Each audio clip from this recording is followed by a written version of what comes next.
नमस्कार, प्रादेशिक समाचार के साथ मैं उदय शंकर झा। पहले मुख्य समाचार। केंद्रीय स्वास्थ्य मंत्री डॉक्टर मनसुख मांडविया ने कोरोना स्थिति पर राज्यों के स्वास्थ्य मंत्रियों के साथ वर्चुअल माध्यम से की बैठक। मंत्री बन्ना गुप्ता ने दी झारखंड की तैयारियों की जानकारी। केंद्र सरकार ने कोविड से मरने वालों के परिजनों को मुआवजे के लिए झारखंड को दिए 454 करोड़ रुपए। लोकसभा में गृह राज्य मंत्री नित्यानंद राय ने दी जानकारी। झारखंड विधानसभा के शीतकालीन सत्र के आखिरी दिन राज्यपाल द्वारा वापस किए गए 3 विधेयक पारित और प्रधानमंत्री नरेंद्र मोदी 25 दिसंबर को सुबह 11 बजे मन की बात कार्यक्रम में लोगों के साथ अपने विचार साझा करेंगे। और अब समाचार विस्तार से। केंद्रीय स्वास्थ्य मंत्री डॉक्टर मनसुख मांडविया ने कोरोना स्थिति पर राज्यों के स्वास्थ्य मंत्रियों के साथ वर्चुअल माध्यम से बैठक की। कुछ देशों में कोविड के बढ़ते मामलों के मद्देनजर यह बैठक की गई। केंद्रीय स्वास्थ्य मंत्री मनसुख मांडविया के साथ आज वीडियो कॉन्फ्रेंसिंग के माध्यम से झारखंड के स्वास्थ्य मंत्री बन्ना गुप्ता ने बैठक की। बैठक के दौरान उन्होंने झारखंड की तैयारियों की जानकारी दी। उनके साथ स्वास्थ्य विभाग के अपर मुख्य सचिव अरुण कुमार सिंह भी मौजूद थे। श्री गुप्ता ने केंद्र से कोरोना के नए वेरिएंट ओमिक्रॉन BF7 के लक्षणों के बारे में जानकारी मांगी। साथ ही इसके इलाज संबंधित जानकारी भी उपलब्ध कराने का आग्रह किया। उन्होंने कहा कि कोरोना से निपटने के लिए झारखंड पूरी तरह से तैयार है। केंद्र सरकार ने कोविड से मरने वालों के परिजनों को मुआवजे के लिए झारखंड को 454 करोड़ रुपए राशि आवंटित की है। यह राशि 2 किस्तों में SDRF state disaster response fund निधि से जारी की गई है। लोकसभा में गृह राज्य मंत्री नित्यानंद राय ने सांसद भागीरथ चौधरी के सवाल पर अपने जवाब में यह जानकारी दी। केंद्र सरकार ने कोविड रोधी बूस्टर डोज के लिए भारत बायोटेक कंपनी की नाक से दी जाने वाली वैक्सीन को मंजूरी दे दी है। स्वास्थ्य मंत्रालय के सूत्रों ने बताया कि यह वैक्सीन 18 वर्ष से अधिक आयु के लोगों के लिए स्वीकृत की गई है। और अब सुनते हैं अमृत महोत्सव क्विज। आजादी का अमृत महोत्सव।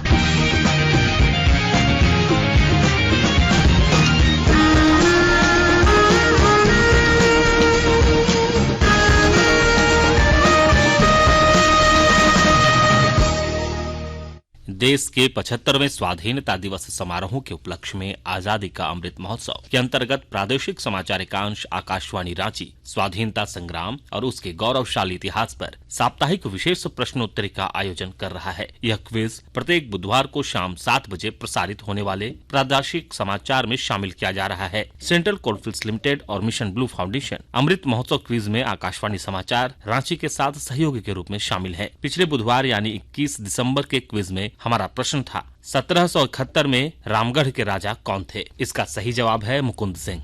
इस प्रश्न का सही जवाब भेजने वालों में से लकी विजेता हैं ग्राम लोदाडीह पोस्ट मुड़ा ठाकुरा जिला पूर्वी सिंहभूम के चेतन मांडी। चेतन जी, आपको बहुत बहुत बधाई। आपको आपका प्रमाण पत्र और पुरस्कार जल्द भेजा जाएगा। आकाशवाणी के ताजा तरीन समाचारों के लिए आप हमारी वेबसाइट newsonair.com पर लॉग इन कर सकते हैं। ताजा समाचार Twitter handle @AIR news alerts और Facebook page All India Radio news पर भी उपलब्ध है। आप प्रादेशिक समाचार एकांश के ट्विटर हैंडल @AIR न्यूज _ और फेसबुक, इंस्टाग्राम पेज तथा YouTube channel AIR news Ranchi पर भी हमारे बुलेटिन सुन सकते हैं। प्रादेशिक समाचार आप आकाशवाणी रांची से सुन रहे हैं। झारखंड विधानसभा के शीतकालीन सत्र के 5वें और आखिरी दिन शुक्रवार को राज्य सरकार ने राज्यपाल द्वारा वापस किए गए 3 विधेयकों को सदन से मंजूरी दे दी। सदन में चर्चा के बाद झारखंड वित्त विधेयक 2022, झारखंड कराधान अधिनियमों की बकाया राशि का समाधान विधेयक 2022 और झारखंड राज्य कृषि उपज और पशुधन विपणन संवर्धन और सुविधा विधेयक 2022 ध्वनिमत से पारित हुआ। इससे पहले कृषि उपज और पशुधन विपणन विधेयक में कई तरह की त्रुटियों का हवाला देते हुए विधायक मनीष जायसवाल, नवीन जायसवाल, विनोद सिंह सहित अन्य ने प्रवर समिति में भेजने का आग्रह किया। विधायक विनोद सिंह ने कहा कि वर्ष 2017 में जो बिल भारत सरकार ने लाया था, इसी के प्रावधान को वर्तमान सरकार लागू कर रही है। जवाब में प्रभारी मंत्री बादल पत्रलेख ने कहा कि राज्य में बाजार समिति किस हाल में है यह सभी को पता है। झारखंड में 28 बाजार समितियां हैं। उन्होंने कहा कि एक देश एक बाजार हो हर हाल में लागू करने की बात कही जा रही है। प्रधानमंत्री नरेंद्र मोदी 25 दिसंबर को सुबह 11 बजे मन की बात कार्यक्रम में अपने विचार लोगों के साथ साझा करेंगे। मन की बात कार्यक्रम का यह 96वां संस्करण होगा। मन की बात कार्यक्रम का प्रसारण दूरदर्शन और आकाशवाणी के सभी केंद्रों से किया जाएगा। गोड्डा जिले में स्वास्थ्य सुविधाओं के लिए अटल स्वास्थ्य स्कीम चलाया जा रहा है। विस्तृत ब्यौरे के साथ हमारे संवाददाता। गोड्डा नगर में स्वास्थ्य सुविधाओं के लिए अटल स्वास्थ्य क्लिनिक चलाया जा रहा है। राष्ट्रीय शहरी स्वास्थ्य मिशन गोड्डा के अंतर्गत गोड्डा नगर में पखवाड़े में एक बार यहाँ परिवार कल्याण दिवस का आयोजन भी किया जाता है। गोड्डा प्रखंड प्रशिक्षक ने बताया कि ऐसे दंपत्ति जिनकी हाल ही में शादी हुई है या जिनकी एक संतान हुई है, उन्हें अस्थायी परिवार नियोजन के साधन अपनाने चाहिए। दूसरी संतान 3 वर्ष से अधिक समय के बाद ही हो। जिन दंपत्तियों की 2 संतानें हो चुकी हैं, उन्हें यथासंभव परिवार नियोजन का स्थायी साधन यानी नसबंदी करवा लेना चाहिए। इस अवसर पर गोड्डा नगर के कुछ दंपत्तियों को परिवार कल्याण की योजनाएं अपनाने पर पुरस्कृत भी किया गया। आकाशवाणी समाचार के लिए गोड्डा से मैं रंजन कुमार। पूर्व प्रधानमंत्री और भारत रत्न अटल बिहारी वाजपेयी की जन्मतिथि के अवसर पर 19 से 25 दिसंबर तक पूरे देश में मनाए जा रहे सुशासन सप्ताह के तहत आज रामगढ़ उपायुक्त माधवी मिश्रा की अध्यक्षता में कार्यशाला का आयोजन किया गया। इधर लोहरदगा में सुशासन सप्ताह पर 1 दिवसीय जिला स्तरीय कार्यशाला का आयोजन किया गया। और अब संक्षिप्त खबरें। रामगढ़ उपायुक्त माधवी मिश्रा ने आज सूचना भवन स्थित ईवीएम वेयर हाउस का निरीक्षण कर सुरक्षा व्यवस्थाओं का जायजा लिया। साथ ही अधिकारियों को कई दिशा निर्देश दिए। बोकारो जिला प्रशासन के द्वारा गुड गवर्नेंस सप्ताह के तहत जिला स्तरीय कार्यशाला का आयोजन किया गया। गढ़वा की विशेष न्यायाधीश पास्को के न्यायालय में नाबालिग लड़की के साथ दुष्कर्म करने के आरोपी पिता को आजीवन कारावास और 50,000 रुपए जुर्माना की सजा सुनाई।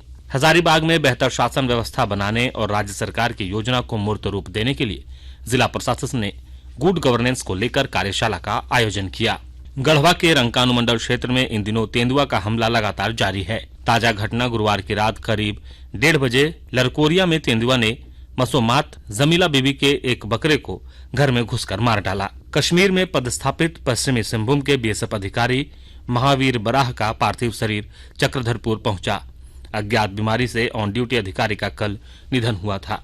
देवघर साइबर थाना की पुलिस ने मोहनपुर थाना क्षेत्र से चितरपोका गांव से साइबर अपराध में संलिप्त 9 ठगों को गिरफ्तार किया है। गिरफ्तार ठगों में 3 का पूर्व में आपराधिक मामले दर्ज हैं। राष्ट्रीय शहरी स्वास्थ्य मिशन कार्यक्रम के तहत देवघर में स्पेशल आउटरीच स्वास्थ्य जांच शिविर का आयोजन वार्ड 3 तिलैया टाड़ एवं सपहा मधुपुर एवं सलोना टाड़ देवघर में आयोजित किया गया। सरायकेला खरसावां जिले की आदित्यपुर थाना की पुलिस ने पश्चिम बंगाल के पूर्वी मिदनापुर से कुख्यात अपराधी कलीम खान, सदाम खान के साथ जमशेदपुर मांगो का शमीम खान को लाखों रुपए के ब्राउन शुगर और हथियार के साथ गिरफ्तार किया है। अंत में मुख्य समाचार एक बार फिर। केंद्रीय स्वास्थ्य मंत्री डॉक्टर मनसुख मांडविया ने कोरोना स्थिति पर राज्यों के स्वास्थ्य मंत्रियों के साथ वर्चुअल माध्यम से की बैठक। मंत्री बन्ना गुप्ता ने दी झारखंड की तैयारियों की जानकारी। केंद्र सरकार ने कोविड से मरने वालों के परिजनों को मुआवजे के लिए झारखंड को दिए 454 करोड़ रुपए। लोकसभा में गृह राज्य मंत्री नित्यानंद राय ने दी जानकारी। झारखंड विधानसभा के शीतकालीन सत्र के आखिरी दिन राज्यपाल द्वारा वापस किए गए 3 विधेयक पारित। और प्रधानमंत्री नरेंद्र मोदी 25 दिसंबर को सुबह 11 बजे मन की बात कार्यक्रम में लोगों के साथ अपने विचार साझा करेंगे। इसके साथ ही आकाशवाणी रांची से प्रादेशिक समाचार का यह बुलेटिन समाप्त हुआ। नमस्कार।